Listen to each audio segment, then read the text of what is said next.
ప్రధానంగా ఒక్కటి సార్ లాస్ట్‌గా గైడ్‌లైన్స్ అనేది వస్తే గనక గవర్నమెంట్ తరపు నుంచి చాలా బలంగా ఉంటుంది కమిటీకి అని చెప్పేసి ఒక వాదన ఉంది.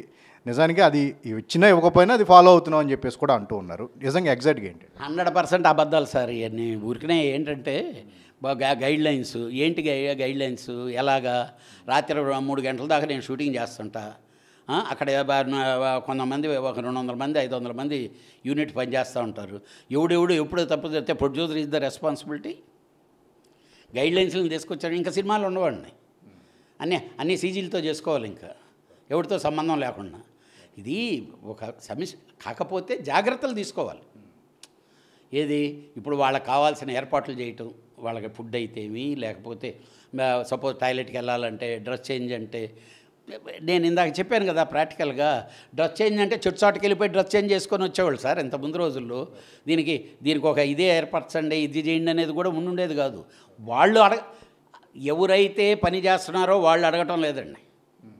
అంతా ఇది గవర్నమెంట్ ఒక రూల్ పెట్టింది కాబట్టి, లేకపోతే ఎవరో ఒకరు కంప్లైంట్ పెట్టారు కాబట్టి, నాకు ఒక హోదా కావాలి కాబట్టి ఆ హోదాకు కావాల్సిన క్రియేషన్స్ ఏం ప్రాక్టికల్గా జరగటం లేదు. జరిగితే మంచిదే.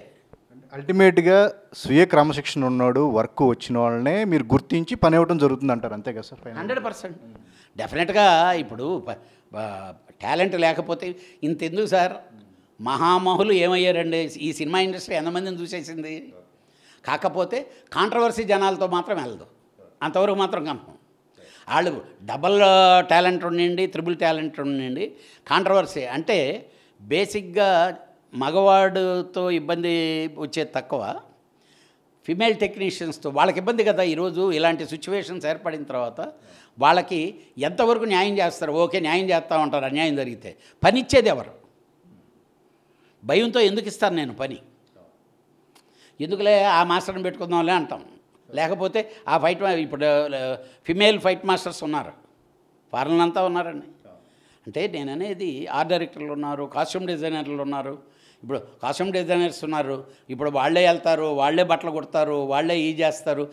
ప్యాంట్ లూజ్ అంటే ఇక్కడ అంటే మనలో అది లేదు. అసలు లేని దాన్ని క్రియేట్ చేసి పెంట చేశారు. నిజంగా చెప్పాలి, నా భాషలో చెప్పాలంటే నీచ నికృష్టం చేశారు. సో ఇది కళ్యాణ్ గారు చెప్తుంది ఏంటంటే, చిత్ర పరిశ్రమ మీద అనవసరమైన రిమార్క్ అనేది ఈ లేటెస్ట్ ఇష్యూ అనేది తీసుకువచ్చింది. పని కావాల్సిన వాళ్ళు ప్రొఫెషనల్గానే సినిమా ఇండస్ట్రీలో ఎప్పటి నుంచో కూడా పనిచేస్తున్నారు. ఏదైతే ఈ కాంట్రవర్సీ అనేది కొత్తది కాదు, ఇప్పుడు కొత్తగా వచ్చింది కాదు, ఎప్పటి నుంచో ఉంది. కాకపోతే చిత్ర పరిశ్రమ మీద ఈ అనవసరమైన రిమార్క్ రావటం, దాన్ని కమిటీ అనే డీల్ చేస్తున్న విధానం అది కరెక్ట్గా లేదు అని చెప్పేసి కూడా చెప్తున్న పరిస్థితి. కెమెరామెన్ సంతోష్తో సుజన్, ఏబిఎన్.